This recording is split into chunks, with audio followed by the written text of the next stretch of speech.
So hello guys, how are you? I welcome you all in the Ansarkari with the November 2022 योजना and Kurukshetra magazines and officers. तो पहले बात करते हैं कि गवर्नमेंट ऑफ इंडिया ने ब्लू इकोनॉमी में क्या क्या इनिशिएटिव्स लिए हैं। तो पोर्ट लेड डेवलपमेंट प्लान्स की बात की गई है, कोस्टल शिपिंग ट्रेड प्रोटोकॉल्स अच्छे हों, क्रूज टूरिज्म में बढ़ावा हो, Sagarmala project for the port lead development and oceanic traffic. Now what is Sagarmala project? ये बेसिकली एक ऐसा प्रोग्राम है जो पोर्ट्स और नॉन मेजर पोर्ट्स की कैपेसिटी को इनहेंस करता है, उनको मॉडर्नाइज करता है, नए नए लिंकेजेस बनाता है, ट्रांसपोर्ट के लिए लॉजिस्टिक हब्स क्रिएट करते हैं, manufacturing and trading centres export import zones में डोमेस्टिक ट्रेड में हेल्पफुल करता है। ये सिंप्लीफाई करता है प्रोसीजर्स को कार्गो मूवमेंट के लिए, ताकि उनका हैसल फ्री एनवायरनमेंट बने, और ई चैनल्स प्रोवाइड करता है ताकि इंफॉर्मेशन एक्सचेंज जल्दी से लिया जाए, एफिशिएंसी आए, सीमलेस कार्गो मूवमेंट। इसके बाद हम बात करें तो मैरीटाइम सेक्टर 95% ट्रेड वॉल्यूम हमारा है, और 65% हमारा ट्रेड की वैल्यू बाय मैरीटाइम सेक्टर जाती है। तो इसीलिए मैरीटाइम सेक्टर में गवर्नमेंट ऑफ इंडिया बहुत ज्यादा फोकस कर रही है। हमारे यहाँ विजन भी है जो 2030 तक हमें टारगेट्स पूरे करने की कहता है, जैसे कि एक ग्रोथ लानी है मैरीटाइम सेक्टर में नेक्स्ट डिकेड तक, और अलग अलग थीम्स में लानी है, जैसे कि बेस्ट क्लास पोर्ट इंफ्रास्ट्रक्चर हो, लॉजिस्टिक एफिशिएंसी हो, टेक्नोलॉजी और इनोवेशन का यूज हो, ग्लोबल स्टैट्यूटर और मैरीटाइम कोऑपरेशन बढ़े अलग अलग कंट्रीज के साथ, और वर्ल्ड में इंडिया जो है वो एक safe sustainable green environment friendly maritime sector दे, ऑयल स्पिल्स जैसी चीजें हमारे यहाँ ना हो, कार्गो एंड पैसेंजर मूवमेंट और वाया इनलैंड वाटरवेज, जैसे कि हमारे इनलैंड वाटरवेज बन रहे हैं। Ocean covers 72% of the Earth's surface, so this is a very basic information. And 10% global population lives in coastal area. This is very important information. 10% लोग जो global world के हैं वो कोस्टल एरियाज में रहते हैं, और 40% लोग 100 किलोमीटर ऑफ द कोस्ट में रहते हैं। तो ये इंपॉर्टेंट इस वजह से है because of the climate change led sea level rise which is posing a serious threat to this communities. India का 14.2% पॉपुलेशन कोस्टल डिस्ट्रिक्ट्स में रहता है, और 95% हमारा ट्रेड बाय वॉल्यूम और 68% by value takes place by the weather. हमारे यहाँ पर 9 कोस्टल स्टेट्स हैं, 4 यूनियन टेरिटरीज हैं, और 1295 आइलैंड्स हैं including the Andaman Nicobar and Lakshadweep along the coast of India. अगर हम मेजर पोर्ट्स की बात करें तो हमारे यहाँ 12 है, और नॉन मेजर 239 है, so they are very large. A little information on the right side. 1993 Mumbai blast where the explosive was smuggled by the sea routes, and 26/11 के भी जो टेरर अटैक्स हुए वहां पर भी जो टेररिस्ट आए वो भी हमारे ओशन से ही आए। तो that is why the maritime security is very much necessary. तो कोस्टल सिक्योरिटी नेसेसरी क्यों है? Neighbourhood sponsor cross border terrorism हमारे यहाँ होता रहा है, ट्रांसनेशनल मैरीटाइम क्राइम्स होते हैं जैसे कि नारकोटिक्स की सप्लाई होती है, वेपन्स की, ह्यूमन एनिमल्स की ट्रैफिकिंग होती है। बांग्लादेश के बॉर्डर्स पे हम ओपन देखते हैं जो कैटल्स होते हैं, कैटल्स की भी ट्रैफिकिंग की जाती है।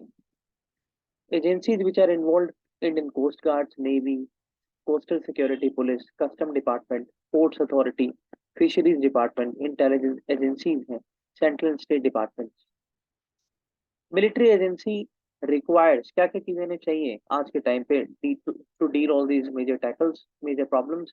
इज कोऑपरेशन चाहिए, कोऑर्डिनेशन चाहिए, इंस्टीट्यूशनल एक्सपर्टीज, ट्रेनिंग, और प्रॉपर यूटिलाइजेशन लिमिटेड रिसोर्स का किस तरीके से करना है, इनकी एक स्किल इन्हें दी जानी चाहिए। स्टैंडर्ड ऑपरेटिंग प्रोसीजर वैसे तुम्हारे हर एजेंसी का होता है, लेकिन इमीडिएट थ्रेट को डील करने में हमारे यहाँ जो एसओपीज हैं वो इतने कामयाब नहीं रहते, तो इनको अच्छे से बनाने की जरूरत है। सागर कवच अगर एक्सरसाइज की बात करें तो ये हर कोस्टल स्टेट के लिए होती है, ये बाय एनुअली। उसके बाद गवर्नमेंट जो है इंफ्रास्ट्रक्चर पे पुश कर रही है, एसेट्स दे रही है, इंडियन कोस्ट गार्ड को नए नए वेसल्स दे रही है, सर्विलेंस के लिए कोस्टल पुलिस स्टेशन बनाए जा रहे हैं, पेट्रोलिंग बोट्स दी जा रही है, कोस्टल मैपिंग हो रही है, स्टेट मैरीटाइम बोर्ड जो है स्टैब्लिश किया गया है बाय कोस्टल स्टेट अलग अलग स्टेट्स में, और बायोमेट्रिक आइडेंटिटी कार्ड दिए जा रहे हैं फिशरमैन को, ताकि वो अच्छे से उनकी आइडेंटिफिकेशन हो सके और उनकी मॉनिटरिंग और सर्विलेंस किया जा सके, जो कि बहुत जरूरी है बिकॉज हमारे यहाँ फिशरमैन जो है वो अननोइंगली जो हमारी इंडियन ओशन की टेरिटरीज है उसको पार कर जाते हैं, और उसके बाद जो हमारे यहाँ लिटोरल स्टेट्स हैं उनकी पुलिस उन्हें पकड़ लेती है। Use of technology by coastal surveillance networks हमारे बनाए गए अप टू 25 नॉटिकल माइल जिसकी सर्विलेंस होगी। रडार स्टेशन है, मोबाइल सर्विलेंस सिस्टम्स है। तो ये सारी चीजें टेक्नोलॉजी का यूज करने से हमारे यहाँ हमारी सिक्योरिटी फोर्सेस को हम प्रोवाइड कर पा रहे हैं। अपेक्स लेवल पे मॉनिटरिंग और रिव्यू करने के लिए हमारे यहाँ नेशनल कमेटी है to strengthening maritime and coastal security. Multi agencies maritime security के लिए काम करती हैं under the national security advisor. UNCLOS, it is a united nation convention for the law of the sea. तो sea के अंदर जितने भी हमारे यहाँ एक्टिविटीज होती हैं उनके ऊपर जो बाइंडिंग और नॉन बाइंडिंग लॉज हैं उनको बनाने की एजेंसी को UN convention of law for sea मतलब यूएन क्लॉज बोलते हैं। तो बॉर्डर मैनेजमेंट डिवीजन आता है हमारे यहाँ इंडिया में under the cabinet secretary, who coordinates and monitor its implementation as well as the security coastal security program।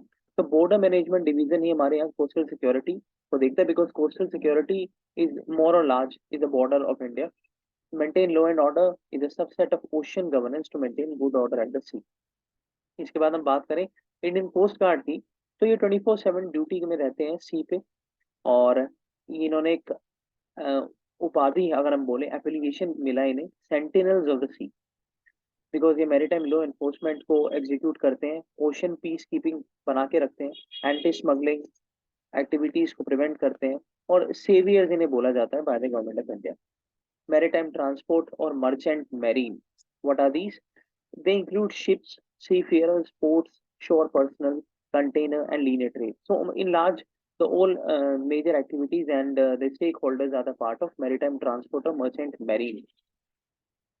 Drewry World Container Index. Now, this is a very important thing. Drewry World Container Index, it indicates the container export rates कि ocean में हमारे यहाँ कितने container जो है logistic के through जा रहे हैं। China, south Korea and Japan, they are the leading shipbuilding nation. Global merchant shipping, it is a report by the United Nations Convention on Trade and Development, UNCTAD, it is a specialized agency of the United Nations. So global merchant shipping is a report by UNCTAD. India is placed 35 out of 46 countries in Prime Index, which is protectionism in marine economics. It implies high level of protectionism. तो India का बहुत ऊंचा level है, 35 number पे हम हैं हमारे ocean protection देने में। On recycling fund, global market is 10 to 12 billion and India's share is 100 million only. So we have to increase it. Maritime India Vision 2030 uh, and Indian Import Bill, etc. define center state model for better transparency and forced growth. So अगर हम बात करें federalism की, so we can cite this example there also that how we are maintaining the federalism spirit into the oceanic security, into the maritime security by providing a better transparency and forced growth. Port में क्या क्या करना है as per this bill and plan? Infrastructure create करना है, smart ports, logistic की cost को कम करना है, इंस्टीट्यूशनल रेगुलेटरी और लेजिस्लेटिव रिफॉर्म्स लाने ताकि एक एफिशिएंसी एंड स्मूथ एनवायरनमेंट बने। शिपिंग की बात करें तो शिप बिल्डिंग में, रिपेयर में, रिसाइकलिंग में और cruise hubs, ocean coastal islands, maritime education दी जाए, ट्रेनिंग दी जाए, रिसर्च की जाए। वाटरवेज में प्रमोट करें cargo movement, river cruise tourism and urban motor transport, which is economically viable as well as environment viable too. 20% Indian population live near the coastal areas. Coastal erosion is wearing away and redistributing the solid elements by natural forces, जिनमें waves आती हैं, tides आती हैं, littoral currents आते हैं, deflation आता है, occurs when material being removed and deposited elsewhere. Because erosion में होता ये है कि कहीं से जो चीज़ है वो वेदर्ड जो मटेरियल होता है वो बाय द एनवायरमेंटल एजेंट्स वो नीचे लाया जाता है और डिपॉजिट किया जाता है जेंटल स्लोप पे। तो it exceeds the rate of supply and result in landward shift of shoreland. Waves are the main cause of coastal erosion. Wave energy is the result of three factors only. First, speed of wind blowing over the sea surface. Second, length of fetch, which is distance of sea, and length of time wind blows. So basically, these are the three prominent and the most important reasons of the wave energy, which is the main cause of coastal erosion. कुछ बार ये होता है कि जो coastal sediment जो होते हैं वो रिटर्न हो जाते हैं कोस्ट पर बाय एक्रीशन, तो वापस आ जाते हैं तो एक्रीशन से। So hence two processes of accretion and erosion play a major role in defining the coastal geography. Because accretion do not happen in the rivers. but accretion happens in the ocean and the sea. Kerala is the most affected or the worst affected, we can say, state by the coastal erosion. 57% coastline is vulnerable. Common causes है dynamic environment, development projects, natural factors like wave, wind, tide, storms, currents, sea level rise, subsidence, and man-made factors or anthropogenic factors are construction, harbors, jetties, millings, vegetation, climate change, so on so forth. Coastal protection measures में हम क्या क्या चीजें कर सकते हैं, वही सारी बातें हैं कि फील्ड इन्वेस्टिगेशन करिए, ऑब्जर्वेशन करिए, वेव एनर्जी को मिरर से और डिसिपेट कीजिए, नेचुरल टोपोग्राफी को बनाकर रखिए, आर्टिफिशियल नरिशमेंट कीजिए बीचेस का, मैंग्रोव्स एंड फार्म प्लांटेशन करें ताकि सोइल इरोजन ना हो, sand bypassing and tidal inlets, dune rehabilitation करें, और coastal ships, trip waves etcetera को स्टेबलाइज करें. तो coastline protection and development advisory committee, this is constituted by the Department of Water Resource, River Development and Ganga Rejuvenation under the Ministry of Jal Shakti. So Ministry of Jal Shakti का ही ये department है. Earlier it was a ministry itself, but now it has been made an integral part of this ministry for the coastline protection and development advisory committee. Shoreline change atlas है हमारे यहाँ. This is developed by Central Water Commission and ISRO. Marine plastic pollution. This is a very important cause which our ocean and the sea, or even we can say a major global threat. 1988 में international convention बनाया गया to prevent pollution from ships. MARPOL prohibited waste dumping from vessels. So MARPOL is basically to prohibit waste dumping from the vessels. जो भी ocean में या सी में हमारे vessel जाते हैं, जो शिप जाते हैं, वो कूड़ा कचरा हमारे जो वाटर बॉडीज में ना फेंकें, इसके लिए मार्पोल का गठन किया गया. कंपास प्रोग्राम, ये कोस्टल ओशन की मॉनिटरिंग करता है, प्रेडिक्शन करता है, अर्ली वेदर वार्निंग प्रोवाइड करता है by national centre for ocean research by the ministry of earth science. Accumulation of marine debris is reported along the Nicobar and Andaman coast. तो marine debris जो है हमारे prelims में questions भी आए इसके ऊपर. Rivers contribute 67% of the total marine plastic debris in the world. So it is very important. तो हम कह सकते हैं कि हमारे यहाँ ओशंस में marine debris अपने आप नहीं आती, रिवर्स में भी अपने आप नहीं आती, लेकिन रिवर्स के थ्रू ओशंस में आती है, और रिवर्स में ऑब्वियसली मैन ही करते, मतलब ह्यूमन ही करते हैं. प्लास्टिक डेब्रीज के क्या क्या पार्ट हैं जो मोटे मोटे पाए जाते हैं, जैसे कि स्ट्रॉज होती हैं, थर्माकोल शीट्स होती हैं, प्लास्टिक के बैग्स होते हैं, फूड रैपर्स होते हैं, बॉटल्स एंड कैप्स. तो इन सारी चीजों को देखने के बाद हम यही कह सकते हैं कि only the anthropogenic factors are the main cause of plastic debris. Gulf of Mannar is an important biodiversity hotspot, provide marine ecosystem, economic security. ADLFG ये एक्रोनिम है, अबेंडेंड, लॉस्ट और डिस्कार्डेड फिशिंग गियर. जो फिशिंग गियर होता है जिससे हम fishing करते हैं, वो अबेंडेंड हो जाता है, लॉस्ट और डिस्कार्डेड, वो भी हम मतलब छोड़ देते हैं ओशन और सी के अंदर, तो इस पर एक्रोनिम दिया गया. प्लास्टिक्स ये नॉन रिन्यूएबल सोर्सेज होते हैं, और crude oil hard to decompose होते हैं, और स्ट्रॉन्ग कोवैलेंट बॉन्डिंग फोर्स होती है. So this is a very technical term, strong covalent bonding force इनमें होती है प्लास्टिक में. अगर हम माइक्रो प्लास्टिक की बात करें तो इसका डायमीटर 5 मिलीमीटर का होता है, और ऑलवेज डिस्पोज्ड इन एनवायरनमेंट, जैसा कि मैंने पहले बताया था कि एंथ्रोपोजेनिक सोर्स ही मेन कारण होते हैं. माइक्रोप्लास्टिक हार्ड होती है लोकेट करने के लिए, ट्रैक करने के लिए, because can't be seen with the naked eyes, और have a high affinity to other toxicants. Microplastics जो है वो हमारी जो फोना होते हैं, मतलब वो कंज्यूम करते हैं, और इसकी वजह से मतलब पूरी जो फूड चेन और फूड वेब होती है वो खराब हो जाती है.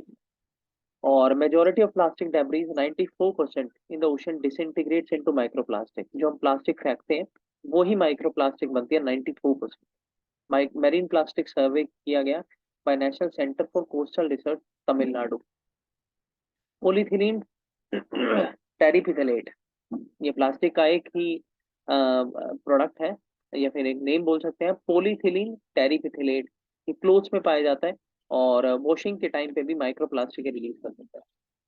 Biodegradation is a process by which enzymes break up a polymer back into original monomer form. So this is a scientific definition of biodegradation, की जो एंजाइम्स होते हैं वो ब्रेक कर देते हैं पॉलीमर को ओरिजिनल मोनोमर में, और ताकि वो दोबारा से अपने नेचुरल फॉर्म में आ जाए. कोस्टल क्लीन अप ड्राइव है स्वच्छ सागर सुरक्षित सागर. So this is a very important thing we can write whenever we see the question on maritime security or pollution also.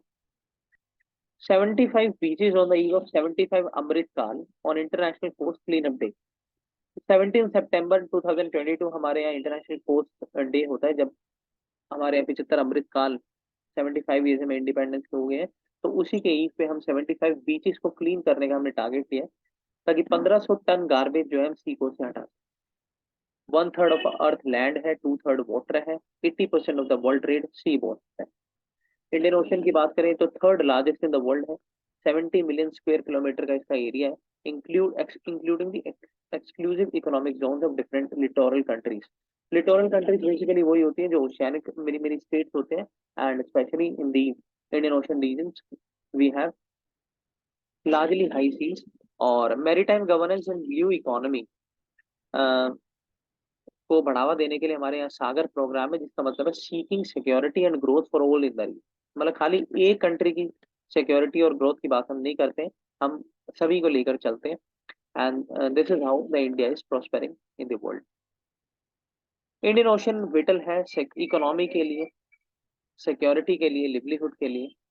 Maritime governance की अगर हम बात करें तो इसमें हम मैरीन रिसोर्सेज की बात करते हैं. ब्लू इकोनॉमी, सस्टेनेबल मैनेजमेंट हो, ओशन रिसोर्सेज का अच्छे से यूटिलाइजेशन हो, फूड सिक्योरिटी मिले, लिवलीहुड हो, और equity, inclusion, innovation and modern technology का यूज हो और इनको प्रॉस्पर किया जाए. ब्लू इकोनॉमी इंटेग्रल एलिमेंट है सस्टेनेबल डेवलपमेंट गोल्स का. According to Indian ocean rim association, this is a very important agency, blue economy is contribution to food security, poverty alleviation, enhance trade and investment, increase maritime connectivity, increase diversification, job creation, socio-economic growth. तो ये सारे important इतने points हम देख रहे हैं, जिसमें कि food security, poverty, trade, investment, connectivity और जॉब क्रिएशन और इकोनॉमिक ग्रोथ तक की बात हमारे यहाँ इंडियन ओशन डेमोक्रेटाइजेशन करता है ब्लू इकोनॉमी से लेकर. और इन सभी चीजों को फुलफिल करने के लिए हमारे यहाँ डायनेमिक बिजनेस मॉडल्स होने चाहिए on the maritime sectors, coastal zone. Blue economy India GDP का 4% कंट्रीब्यूट करती है. फिशरीज एंड मिनरल्स की बात करें तो two important elements of the blue economy, minerals and fisheries, they are the important integral part of the export sector. Two important mineral deposits हमारे यहाँ मिलते हैं. पॉलीमेटेलिक नोड्यूल्स, जिसको इंटरनेशनल सी बेड अथॉरिटी ने सबसे पहले, इंडिया एक ऐसी कंट्री है जिसको इंडियन ओशन में अलाउ किया था पॉलीमेटेलिक नोड्यूल्स को एक्सट्रैक्ट करने के लिए. And huge polymetallic huge sulphide, ये 4 से 5 किलोमीटर की गहराई में मिल जाते हैं. तो बेसिकली कॉन्टिनेंटल शेल्फ की अगर हम बात करें तो वहीं पर हमारे यहाँ पॉलीमेटेलिक नोड्यूल्स और सल्फाइड्स मिलते हैं. 1987 में इंडिया ग्रांटेड एक्सक्लूसिव राइट, जैसा कि मैंने आपको बताया, in the central Indian ocean basin by the international seabed authority. India जो है second largest fish producing nation in the world है, और 2.5 लाख फिशिंग बोट्स की हमारे यहाँ फ्लीट है. 200 पोर्ट्स हैं, 12 मेजर है. हाईएस्ट ट्रैफिक हमारे यहाँ गोवा मोरमुगांव पोर्ट में रहता है. शिप बिल्डिंग एंड शिपिंग की बात करें तो ये अनदर इम्पोर्टेंट एस्पेक्ट है ब्लू इकोनॉमी का. थर्ड लार्जेस्ट वाटर बॉडी हमें, और ऑयल मिनरल में रिच, डिप्लोमेटिक इंटरेस्ट हमारे इंडो पैसिफिक में है, और इंटरनेशनल कमिटमेंट भी इंडिया की है अंडर यूनिक्लोज.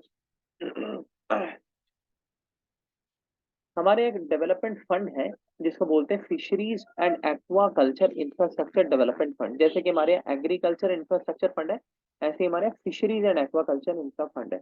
ये सेंट्रल स्पॉन्सर्ड स्कीम है, 2015-16 में शुरू की गई. 300 करोड़ का इसका बजट आउटले रहता है, 3000 करोड़ का.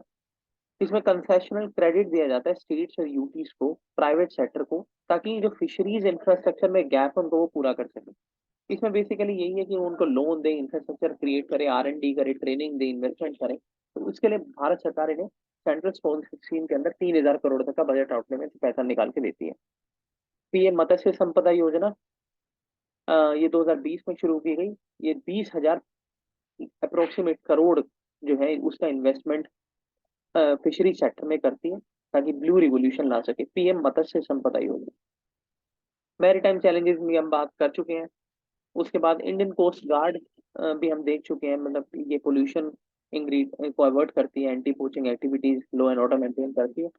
और emerging sectors in the blue economy, wind energy, tidal energy, wave energy, oil and deep gas exploration, seabed mining for the metals जो हमने अभी बात की, aquaculture, biotechnology, ocean monitoring, control, surveillance, तो ये सारी चीजें हम देख चुके हैं। अब हम बात करते हैं एयरक्राफ्ट कैरियर्स की। तो इसमें ज्यादा हमें डिटेल में जाने की जरूरत नहीं है, हम मोटा मोटा देख लेते हैं कि आईएनएस विक्रांत ये पहला हमारा एयरक्राफ्ट कैरियर है। 1945 में हरक्यूलिस नाम से इसे जाना जाता था, और हमने इसे लंदन से और वी कैन से ब्रिटेन से खरीदा था। 1961 में इसको कमीशन किया गया, और जो कैप्टन थे इसके उनका नाम था प्रीतम सिंह महिंद्रू। इसने गोवा लिबरेशन ऑपरेशन में बहुत अहम भूमिका निभाई है, इवन 1971 के वॉर में भी। और इसका न्यू अवतार है vertical short take off and land VSTOL, जो 1984 में आया। बस इतना ही हमें इसमें जानने की जरूरत है। आईएनएस विराट, तो पहले आया विक्रांत, उसके बाद आया विराट। तो ये आया 1987 में। ऑपरेशन जुपिटर में इसने बहुत रोल निभाया, श्रीलंका में हुआ था ये 1989 में, पीस कीपिंग ऑपरेशन। ऑपरेशन पराक्रम, पार्लियामेंट्री अटैक 2001 में। ऑपरेशन विजय, देन मालाबार के साथ ज्वाइंट एक्सरसाइज में आईएनएस विराट को भेजते रहते हैं। और फ्रेंच नेवी में वरुण के साथ, नसम अल बहर ओमान के साथ, and TROPEX which is a theatre level operation exercise. तो आईएनएस विराट इतनी सारी चीजों में हमारे यहाँ इन्वॉल्व है। आईएनएस विक्रमादित्य थर्ड है, नेवी का बिगेस्ट शिप है हमारे यहाँ। आई विक्रमादित्य रशिया से हमने इसे लिया था 2013 में। 285 मीटर के लॉन्ग है, 60 मीटर चौड़ा है, और एक फ्लोटिंग सिटी की तरह काम करता है, मतलब पूरा शहर ही इसमें बसा हुआ है, और स्टेट ऑफ द आर्ट इसमें लॉन्च सिस्टम लगे हुए हैं। आईएनएस विक्रांत यानी जो सबसे पहले आया था उसी का एक नया वर्जन आया, चौथे नंबर पे आईएनएस विक्रांत IAC-1। ये 260 मीटर लॉन्ग है, 45,000 टन डिस्प्लेसमेंट इसकी जो कैपेसिटी वो है। 76% इसमें इंडिजिनस आइटम्स लगे हुए हैं। स्काई जंप्स की इसमें इक्विपमेंट है, अरेस्टर्स, वायर्स है, STOBAR. STOBAR is basically short take off but arrested landing.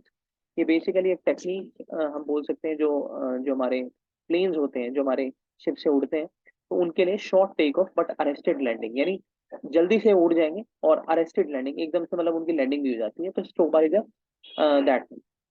Navy ensign, जो नेवी का झंडा होता है उस पे हमारे यहाँ नेवी के इंसाइन लगे होते हैं, इंसाइनिया बोलते हैं इन्हें। Inspired by seal of Shivaji, क्योंकि शिवाजी हमारे यहाँ जाने जाते हैं one of the robust navy provide करने के लिए। ऑक्टागनल शेप और गोल्डन नेशनल एम्बलम है। Lion capital representing navy multi directional reach. Sagarmala की हम बात कर ही चुके हैं, जिसमें कि पोर्ट लेड डेवलपमेंट की बात की गई है, इंटरमोडल सॉल्यूशंस देते हैं, इनहेंस कनेक्टिविटी, रेल रोड का एक्सपेंशन हो, inland water coastal road service. तो सागरमाला बेसिकली 3 पिलर्स पे काम करता है। पहला तो पोर्ट लेड डेवलपमेंट में पॉलिसी और इंस्टीट्यूशनल इंटरवेंशन की जाए, इंटर एजेंसी का कोलैबोरेशन हो, और दूसरा मॉडर्नाइजेशन हो, नए नए पोर्ट्स बने, इंफ्रास्ट्रक्चर हो, और तीसरा एफिशिएंट इवैक्यूएशन हो फ्रॉम द हिंटरलैंड्स। कार्गो का जो ट्रांसपोर्टेशन कॉस्ट आती है उसको कम किया जाए, एक्सिम कंटेनर्स की कॉस्ट को अच्छा किया जाए, एक्सपोर्ट बढ़े, क्लस्टर्स बने, ई चैनल्स आए इंफॉर्मेशन एक्सचेंज के लिए, हैसल फ्री एनवायरनमेंट रहे, सीमलेस कार्गो, अपग्रेड हो टेक्नोलॉजी, इंफ्रा बने, फिशरीज का हार्बर डेवलप हो, कोस्टल टूरिज्म हो, R&D हो। Ministry of shipping centre of excellence in maritime and ship building campus at Vizag. तो मिनिस्ट्री ऑफ शिपिंग का सेंटर ऑफ एक्सीलेंस है जो एट विजाग बनाया गया है, एंड मुंबई बनाए गए, 2 कैंपस है जो रिसर्च एंड डेवलपमेंट करेंगे maritime and ship building activities में।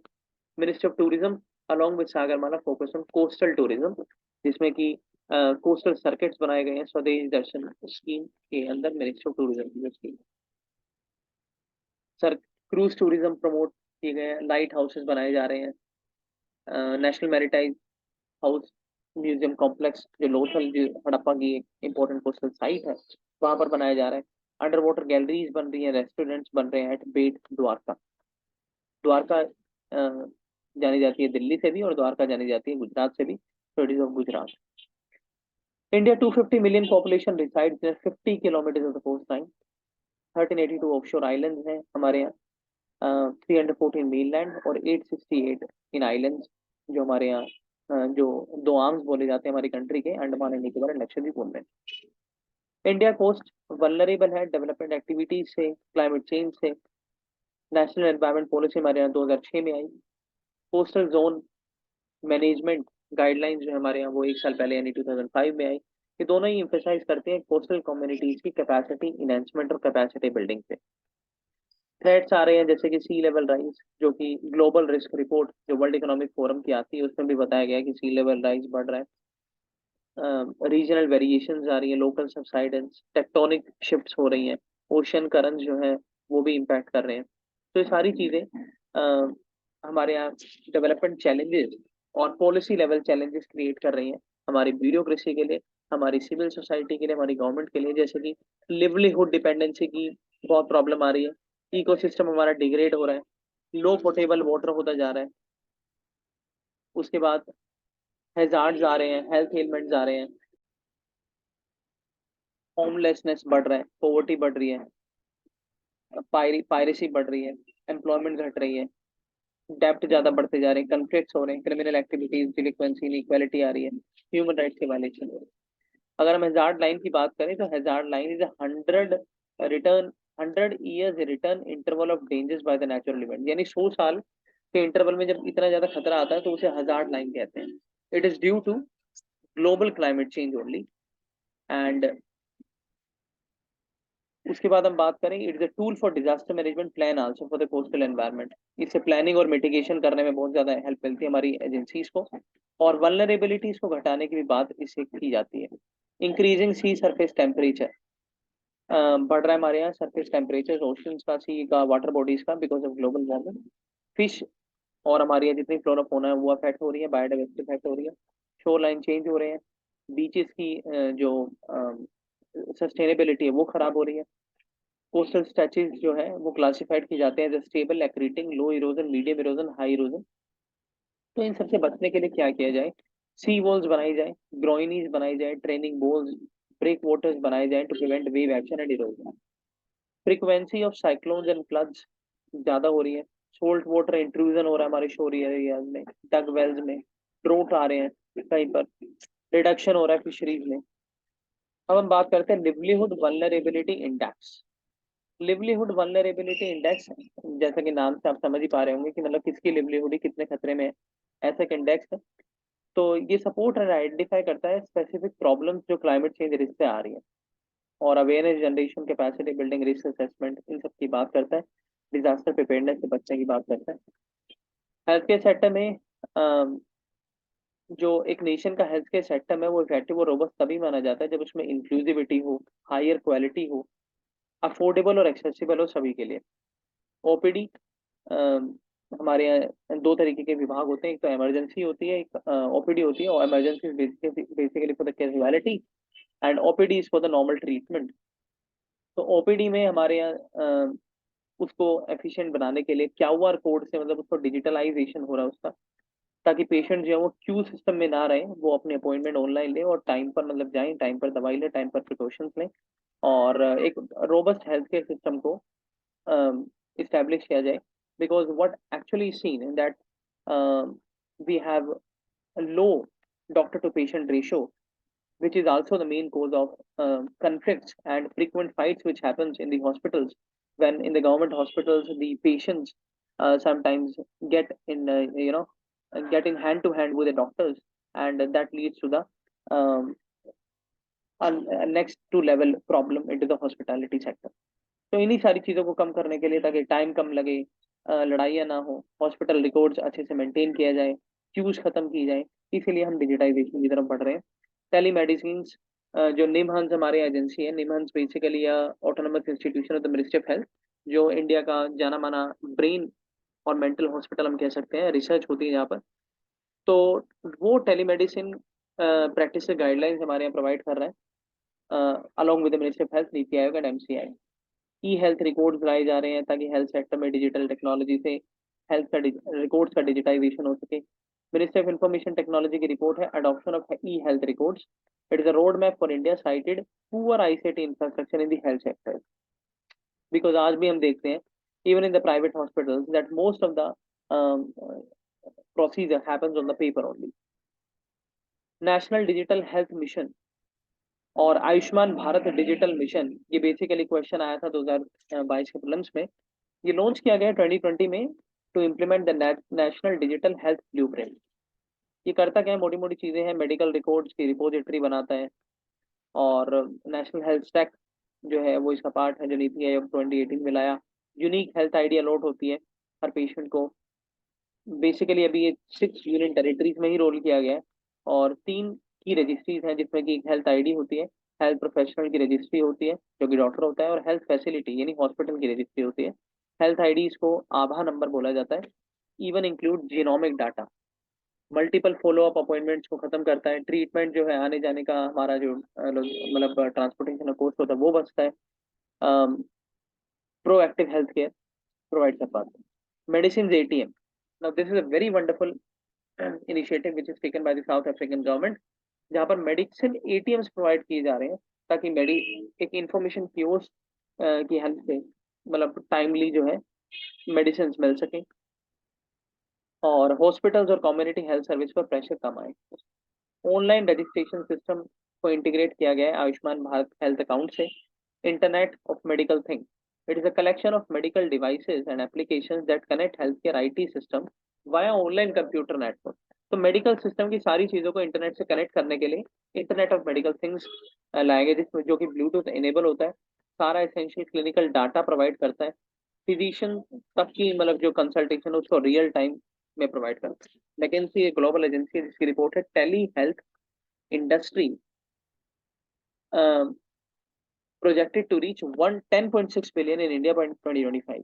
तो मैकेंसी रिपोर्ट कहती है कि जो टेली हेल्थ बेसिकली एक वर्जन है डिजिटल हेल्थ का, ये इंडस्ट्री 10.6 बिलियन इंडिया की जीडीपी मतलब इंडिया की जो इकोनॉमी सेक्टर है उसमें कंट्रीब्यूशन करेगी by 2025। Improving quality, accessibility, experience, affordability and outcome, तो इन सारी चीजों पर टेली जो मेडिसिन जो टेली हेल्थ है वो काम करने जा रही है। अटल इनोवेशन मिशन की हम बात कर चुके हैं पहले हमारी वीडियोस में। ये नीति आयोग द्वारा चलाया जाता है इनोवेशन और एंटरप्रेन्योर का एटमोसफेयर क्रिएट करने के लिए। अटल इंक्यूबेशन सेंटर्स है हमारे यहाँ। Trap, trap is basically treatment response assessment and prediction, यानी ट्रीटमेंट रिस्पॉन्स का असेस किया जाए, प्रेडिक्शंस की जाए। क्रोनिक और क्लिनिकल केयर सॉल्यूशंस दिए जाते हैं इसमें, कैंसर और पुल्मोनरी कंडीशंस इंक्लूडिंग कोविड-19।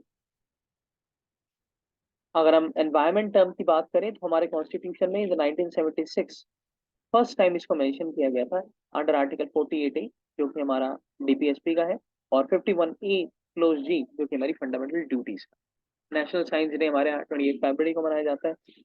लाइफ जो हमारे यहाँ एनवायरनमेंट की समिट हुई थी वहां पर भी हमारे जो एनवायरनमेंट मिनिस्टर प्राइम मिनिस्टर थे उन्होंने भी ये वर्ड यूज किया। इसका मतलब है lifestyle for environment undivided at undivided at COP और conference of party 26 summit at Glasgow on London. It aims to promote environment conscious lifestyle. National environment policy 2006 में आई of ministry of environment. It aims to protect, मतलब मोटी मोटी वही चीजें हैं कि भाई क्रिटिकल एनवायरनमेंट रिसोर्स है उसको कंजर्व कीजिए। इंटर जनरेशनल इक्विटी और intra generational equity. Intra generational equity basically कि सभी सेक्शंस, मतलब एक जनरेशन जो हमारी अभी जनरेशन चल रही है उसमें कोई भी रूरल रिच और पुअर, रूरल अर्बन, इस तरीके का कोई डिवाइड ना आए एनवायरनमेंट कंजर्वेशन में या फिर एनवायरनमेंट यूटिलाइजेशन ऑफ रिसोर्सेज में। और इंटर जनरेशनल यानी अभी जो हमारी जनरेशन चल रही है, हमारी आने वाली है, उसके लिए भी हम ज्यादा डिवाइड क्रिएट ना कर दें ज्यादा रिसोर्स कंज्यूम करके, जुडिशियस यूज करें ताकि फ्यूचर जनरेशन भी उसको ढंग से यूटिलाइज कर पाए। एनवायरमेंटल कंसर्न्स को इकोनॉमी और सोशल डेवलपमेंट से लिंक करके देखें, हर पॉलिसी में एनवायरमेंट को इंटीग्रल पार्ट माने। एफिशिएंट एनवायरमेंट रिसोर्स यूज करें। एनवायरमेंट गवर्नेंस की बात हो, एनवायरमेंटल कंजर्वेशन करें, मल्टी स्टेक होल्डर्स अप्रोच लाई जाए, सिविल सोसाइटी की पार्टिसिपेशन बढ़ाई जाए। ग्लासगो समिट में हमारे जो लीडर्स हैं उन्होंने एक और चीज इंपॉर्टेंट दी है, वो है पंचामृत। पंचामृत बेसिकली जो हिंदू धर्म होता है वहां पर पूजा पाठ और पूजा सामग्री का एक इंटेग्रल पार्ट होता है, जिसमें कि पंचामृत इस बेसिकली 5 चीजों से छिलकर मिलकर जो प्रसाद बनता है उसे पंचामृत बोला जाता है। तो our government has given Panchamrit strategy to combat the climate change, जिसमें कि सबसे पहली बात की गई है कि जो इंडिया जो है will get it's non fossil energy और जिसको हम बोल सकते हैं कि non conventional energy capacity 500 gigawatt तक बाय 2030। 500 गीगावाट जो नॉन कन्वेंशनल एनर्जी है वो हम 2030 तक अचीव कर लेंगे। ये पहला हमारा पंचामृत का पार्ट है। दूसरा, 50% एनर्जी रिक्वायरमेंट हम 2030 तक रिन्यूएबल एनर्जी से लेंगे। तीसरा, कार्बन एमिशन 1 बिलियन टन तक हम घटा देंगे 2030 तक। Then climate change knowledge portal. Climate change knowledge portal हमारे यहाँ बनाया गया है single point info resource capture करने के लिए। ये sector wise adaptation and mitigation action provide करता है, अपडेटेड इंफॉर्मेशन देता है और नॉलेज डिसैमिनेशन करता है क्लाइमेट चेंज की। National mission on Himalayan studies हमारे यहाँ है। ये central sector grant in its scheme है जो कंजर्वेशन एंड मैनेजमेंट करती है हिमालयन लिवलीहुड का। वेटलैंड इंडिया पोर्टल जो वेटलैंड को देखता है। Wetland basically shallow water bodies होती हैं और टेरेस्ट्रियल और एक्वेटिक दोनों के बीच में, यानी ट्रांजिशनल इकोटोन का जोन आप बोल सकते हैं इसे, इसमें हाई बायोडाइवर्सिटी पाई जाती है, प्रोडक्टिविटी पाई जाती है। मिनिस्ट्री ऑफ साइंस ने fifth national science technology innovation policy लाए हैं। किशोर वैज्ञानिक प्रोत्साहन योजना, ओलंपियाड प्रोग्राम है, एस्पिरेशन नॉलेज को बढ़ाने की बात करते हैं। Inspire, inspire is a programme जिसमें कि इनोवेशन की बात की जाती है साइंस परस्यूट में, और ये department of science and technology का प्रोग्राम है। वाटर स्कार्सिटी, 1.1 बिलियन पीपल जो वर्ल्ड वाइड है वो एक्सेस ही नहीं है उनके पास पोर्टेबल वाटर। 2.7 बिलियन पीपल के पास स्कार्स रिसोर्सेज है, वो एक महीने का पानी भी अफोर्ड नहीं कर पा रहे। 2 मिलियन चिल्ड्रन जो है वो मर जाते हैं डायरिया यानी पानी की कमी से। और 2/3 वर्ल्ड की जो पॉपुलेशन है वो वाटर शॉर्टेज को फेस करने जा रही है। यूएन की रिपोर्ट है वाटर एंड जॉब्स। ये कहती है कि 1.5 billion people world wide are employed in 8 water and natural resource dependent industries. In India by 2013 we may lose 6% of GDP due to water related disasters। तो जितनी हमारी GDP अभी है नहीं या फिर जितनी उसके आसपास है उतनी तो हम खो देंगे बाय 2013 अगर हमने वाटर कंजर्वेशन या वाटर मैनेजमेंट पे काम नहीं किया। वाटर क्राइसिस आ रहे हैं क्लाइमेट चेंज से, हायर अर्बनाइजेशन हो रहा है, टेक्नोलॉजी इनोवेशन चाहिए हमें, smart and sustainable management, conservation चाहिए सबसे बड़ी बात, और वेस्टेज को कम करना है, रिसाइकल रीयूसेज पे हमें फोकस करना है।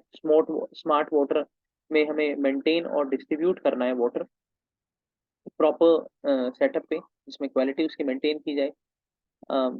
नॉन रिवेन्यू मैटर वाटर जो है उस पे उसमें रिडक्शन लाया जाए, रिसाइकलिंग की जाए, रीयूज की जाए। इंटरनेशनल वाटर एसोसिएशन ने कहा है कि नॉन रिवेन्यू वाटर यानी फ्री में जो वाटर की सप्लाई हम कर रहे हैं जो गवर्नमेंट देती है वही एक मेजर रीजन है जिससे वाटर की चोरी होती है, कमर्शियल लॉस होता है, ओवरफ्लो होता है, पाइप टूट जाते हैं पानी भर भर के, और ill metered water bill. Even water जो मीटर्स होते हैं उनमें भी छेड़खानी की जाती है इंडिया में। तो इंडिया इस मामले में बहुत जुगाड़ू कंट्री है जहाँ पर ऐसी ऐसी चीजें करते हैं इंडिया के लोग। रियल टाइम मॉनिटरिंग की जाए, ये वही सारी बातें हैं कि smart meters, smart devices install की जाए, प्रॉपर चेकिंग हो, प्राइबरी ना चले, जो इंस्पेक्शन करने वाले आते हैं उनमें थोड़ी एथिकल वैल्यूज डेवलप हो, वेस्ट वाटर में वाटर को ट्रीट किया जाए सेंट्रलाइज डिसेंट्रलाइज लेवल पे। और ये पंचामृत ये बेसिकली ये पहले वाला पेज यहाँ पर आ गया। तो पंचामृत की चौथी और पांचवी स्ट्रेटेजी ये है कि चौथी स्ट्रेटेजी तो कहती है कि कार्बन इंटेंसिटी को 45% तक कम कर देंगे बाय 2030 और नेट जीरो एमिशन हम 2017 तक अचीव करेंगे। तो 5 पंचामृत की जो बात हुई थी उनमें से 2 पंचामृत ये रही और 3 हमने पहले बात की। तो 5 पंचामृत हमारे ग्लासगो समिट में हमारे नेशनल लीडर्स ने दी। नीति आयोग का strategy for new India vision है @75। ये लगभग 2019 में आ गया था, जो बात करता है कि इंडिया के जितने भी क्रिटिकल सेक्टर्स हैं उनमें क्या क्या कमी है, कैसे उनको इम्प्रूवमेंट होगी और 75 सालों में हमने क्या क्या अचीव किया है। तो बेसिकली ये मैसिव ओपन लाइन कोर्स और ओपन डिस्टेंस लर्निंग प्रोवाइड करने की भी बात करता है beyond geographical boundaries. National education policy 2020 में जो आई है हमारे यहाँ फोकस करती है climate change, pollution, waste management, water, biological diversity, sustainable development, environmental education, geological geographical information system और जीआईएस टेक्नोलॉजी मैपिंग के लिए काम करती है, फॉरेस्ट डायनेमिक्स, फॉरेस्ट फ्रेगमेंटेशन, सारी चीज़ों की हमें इंफॉर्मेशन प्रोवाइड करती है। Off farm technology, biobriquetting. Biobriquetting is basically is off farm technology जिससे फायर से बचा जा सकता है, जो फॉरेस्ट फायर लगती है। ये सिंपल और कॉस्ट इफेक्टिव टेक्नोलॉजी होती है और बायोस हेल्प्स करती है बायोमास एनर्जी लेने के लिए from pine needles. Govind Pallam Govind Vallabh Pant national institute of Himalayan environment Almora में। अल्मोड़ा में इस वजह से क्योंकि गोविंद वल्लभ पंत जी अल्मोड़ा में ही पैदा हुए थे। ये ऑटोनोमस बॉडी है मिनिस्ट्री ऑफ एनवायरमेंट की।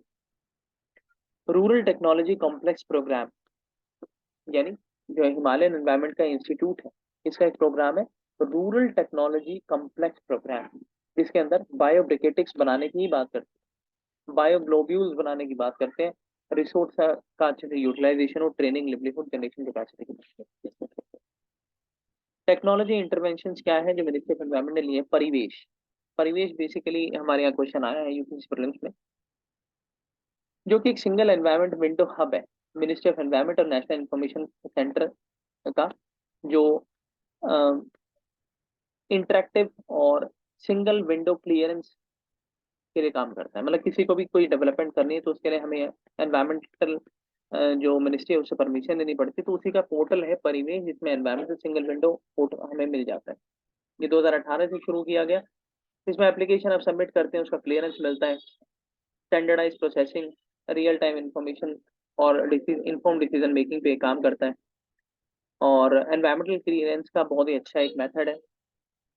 ट्रांसपेरेंसी, अकाउंटेबिलिटी, एफिशिएंट और कंसिस्टेंट मैकेनिज्म पे काम करता है। पहले हमें यहाँ पर रजिस्ट्रेशन करना पड़ता है, दूसरा हमें अपने जो डेवलपमेंट प्लान है उसको सबमिट करना पड़ता है, अप्रेजल लेना पड़ता है, रिकमेंडेशन लेनी पड़ती है, और उसके बाद जाकर या तो अप्रूव होता है या रिजेक्ट होता है। डिसीजन सपोर्ट सिस्टम ये दूसरा है। ये भी जो हमारा टेक्नोलॉजी के टूल्स होते हैं जैसे जीआईएस, उसी पे काम करता है।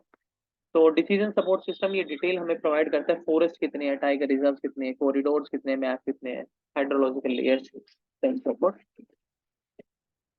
उसके बाद अगर हम बात करें कि public announcement and traffic control की बात करता है, साइन बोर्ड्स कहाँ पर कैसे लगे हुए हैं और कैसे लगने चाहिए, वो सारी चीजें हमारे को बताता है। इंदौर हमारे यहाँ फर्स्ट स्मार्ट सिटी है, और इंदौर ही हमारे यहाँ की इंडिया की means cleanest city of the India है Indore. Fossil fuel 75% global green house gas emission में कंट्रीब्यूट करते हैं, 75%, 70% of the carbon dioxide emission. UNFCC जो है वो 1992 में इन्होंने जो यूएनएफसीसी है 1992 में आया, और ये कम्बैट करता है ग्रीन हाउस एमिशन को। 1997 में इसकी जो समिट होती है इसको बोला जाता है क्योटो प्रोटोकॉल, जहाँ पर ये प्रोटोकॉल साइन किया गया था, जिसमें इंडस्ट्रियलाइज इकोनॉमी जो है वो ग्लोबल ग्रीन हाउस गैस को कम करेंगी और कम्बैट करेंगी as per the individual countries का। पेरिस एग्रीमेंट 2015 में आया, 196 कंट्रीज जो ग्लोबल की है उन्होंने इसको साइन किया, और एक ग्लोबल फ्रेमवर्क बना क्लाइमेट चेंज को अवॉइड करने का, और ताकि 2 डिग्री सेल्सियस से हमारा जो ग्लोबल टेम्परेचर है वो कम रहे। और बात की गई कि इंडस्ट्रियल लेवल से 1.5 डिग्री सेल्सियस कम इसको किया जाए। नॉन कन्वेंशनल एनर्जी जो है उसको हम रिन्यूएबल सोर्स ऑफ एनर्जी भी बोलते हैं। ये ऑब्टेन की जाती है फ्रॉम द रिन्यूएबल सोर्सेज और रिप्लेनिश हो जाती है फास्टर देन इट्स कंजप्शन। और clean in exhaustible source of energy है। इसमें सबसे पहले अगर हम बात करें तो सोलर एनर्जी आती है, जो सन की हीट से, इंसोलेशन से हम एनर्जी प्रोड्यूस करते हैं। तो इसमें पीएलआई स्कीम के अंडर और प्रोडक्टिव लिंक इंसेंटिव स्कीम्स के अंदर, जो कि मैन्युफैक्चरिंग को बूस्ट करने की बात करता है, फोटोवोल्टिक मॉड्यूल्स हमारे बनाए जा रहे हैं 24,000 करोड़ तक के, ताकि और इसमें सोलर पावर में इंडिया को 5th रैंक मिली है इन सोलर पावर डेवलपमेंट।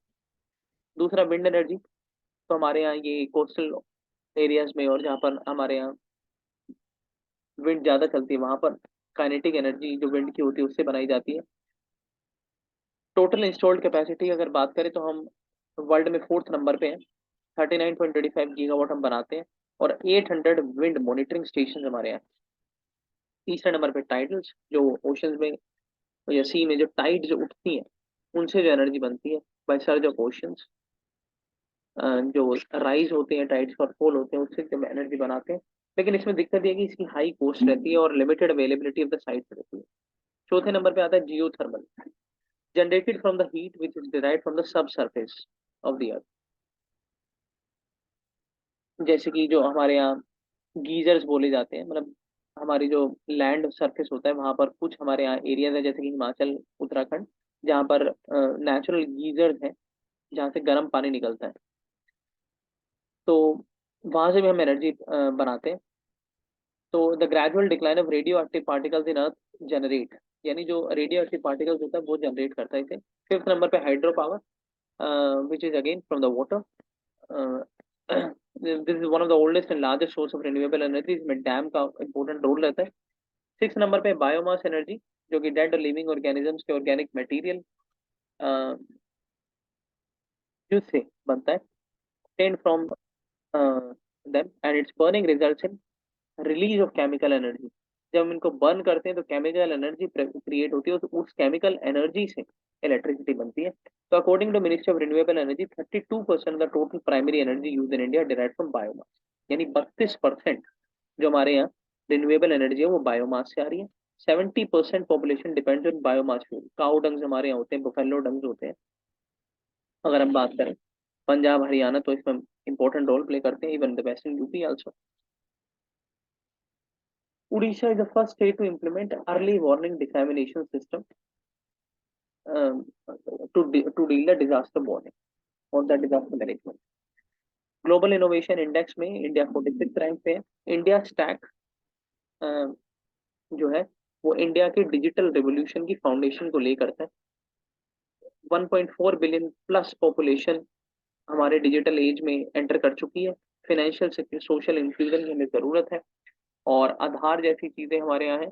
तो अगर हम आधार की बात करें, 95% population of India possess Aadhaar card.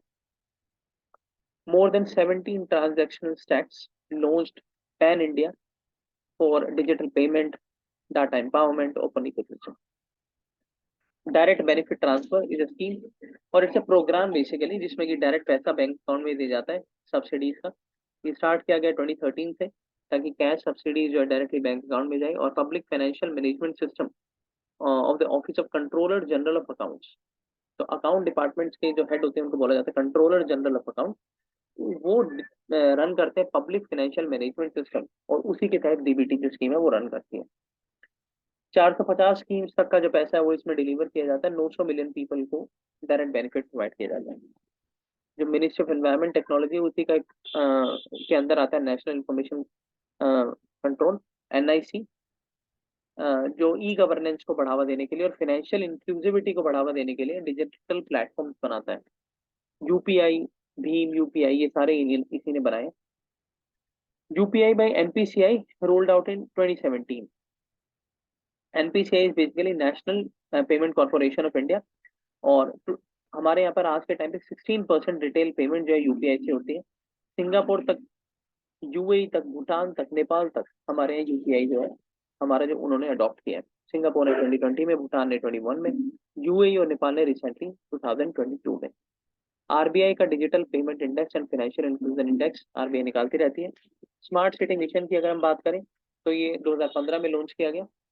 So identify cities जो है उनमें ही बेसिकली काम करता है, जिसमें इकोनॉमिक ग्रोथ बढ़ाई जाएगी, बेटर क्वालिटी दी जाएगी, डेवलपमेंट होगा, स्मार्ट टेक्नोलॉजी आएगी, integrated and command control centre से मॉनिटरिंग होगी, मल्टीपल लोकेशंस पे अलग अलग चीजें की जाएंगी, विजुअलाइजेशन होगा डिसीजन मेकर द्वारा, मॉनिटरिंग एफिशिएंसी होगी ट्रैफिक की, क्राउड की, क्राइम्स को डिटेक्ट किया जाएगा, बेटर पुलिसिंग प्रोवाइड की जाएगी, डिजास्टर मैनेजमेंट की जो जितने भी प्रोविजन है वो देखे जाएंगे, logistics, traffic, multi modal transit hubs बनाए जाएंगे, जैसे कि metro. India smart city contest 2020, जिसमें कि सूरत और इंदौर को बेस्ट स्टेट मिला है, बेस्ट सिटी, एंड यूपी को best state. E toilets, they are unmanned automated self cleaning toilet. कितनी, अगर हम बात करें इंडिया की, कितनी अच्छी पेस से हम डेवलपमेंट करने जा रहे हैं, कितनी इंक्लूसिविटी हम देख रहे हैं कि टॉयलेट्स तक हम ई टॉयलेट्स की बात कर रहे हैं आज के टाइम पे, with remote monitoring facility and deploy electric mechanical web mobile technology. Fuel cell. Fuel cell basically energy create करने के लिए यूज होता है, जिसमें कि हाइड्रोजन और ऑक्सीजन का यूज होता है ताकि इलेक्ट्रिसिटी जनरेट हो और केमिकल रिएक्शंस के बाद। और इसमें वाटर ही एक ऐसी चीज है जो एंड प्रोडक्ट हमारे पास बचता है। क्लीन एंड सस्टेनेबल एनर्जी का एक इंपॉर्टेंट सोर्स है fuel cell. Non conventional energy और रिन्यूएबल एनर्जी का सिग्निफिकेंस क्या है? तो सबसे बड़ी बात है कि एनर्जी सिक्योरिटी, रिप्लेनिश इतनी जल्दी नहीं होती, और सस्टेनेबल है। इकोनॉमिक डेवलपमेंट अच्छे से हो पाता है, एनवायरमेंट फ्रेंडली है, रिड्यूस कॉस्ट होती है, अच्छी डिलीवरी होती है, लेस इंपोर्ट करना पड़ेगा बाहर से, coal, fuel etcetera. International oil price volatility और जो डिप्लोमेटिक प्रेशर होता है उससे हमारी कंट्री बच सकती है। सब्सिडी का बर्डन कम हो सकता है, एम्प्लॉयमेंट मिलेगी लोगों को, एंटरप्रेन्योरशिप बनेंगे, एक्सपोर्ट बढ़ेगा। हमारे यहाँ टारगेट है ग्लोबल जो एनर्जी है रिन्यूएबल एनर्जी, उसमें 152.90 गीगावाट का, जिसमें कि 50 के लगभग सोलर, 40 के आसपास wind, 10 bio, 4 small hydro and 46 large hydro. तो अगर हम बात करें तो solar and large hydro are the major role play. SDG 7 को मीट हम कर देंगे अगर हम ये कर पाते हैं, जो कि बात करता है affordable, reliable, sustainable, modern energy.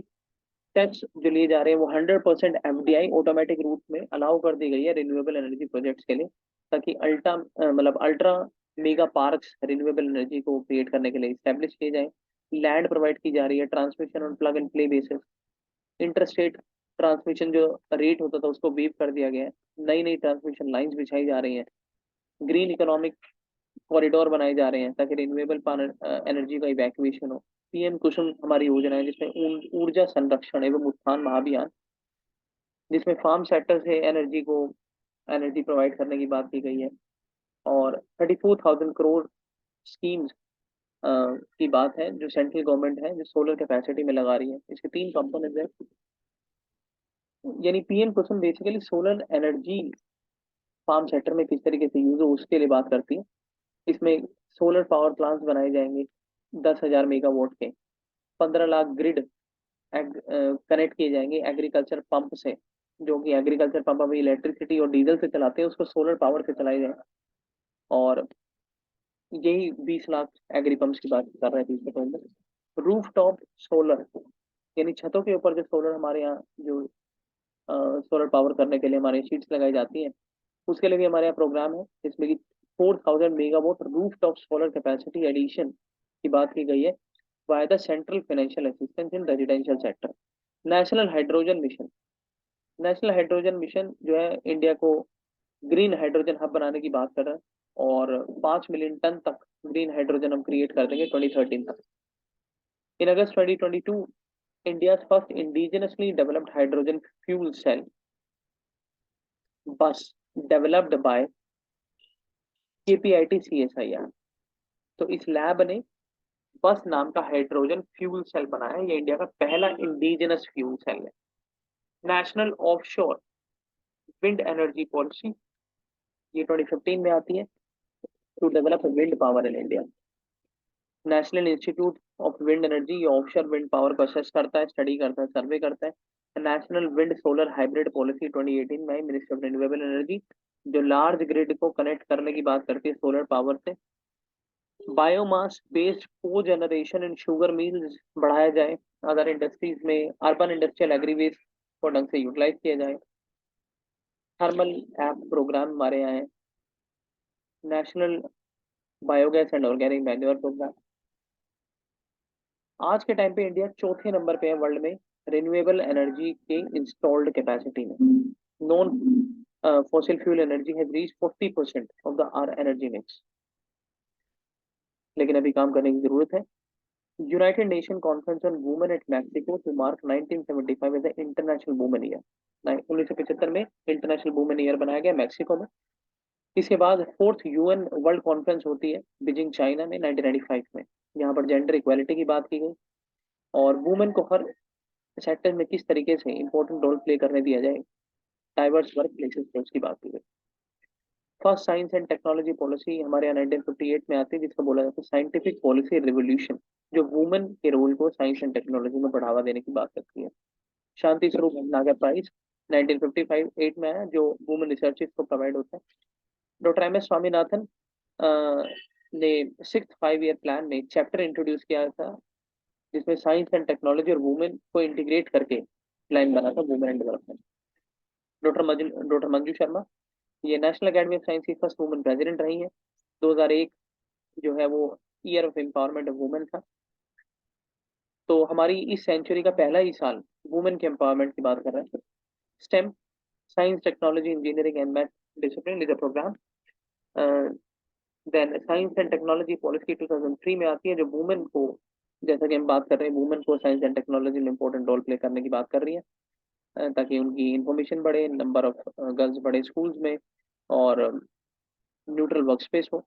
इन सारी को 2004 में आई, ये कहती है breakthrough for women in science, INSA national task force for women in science to promote advancement, to promote scientific temper.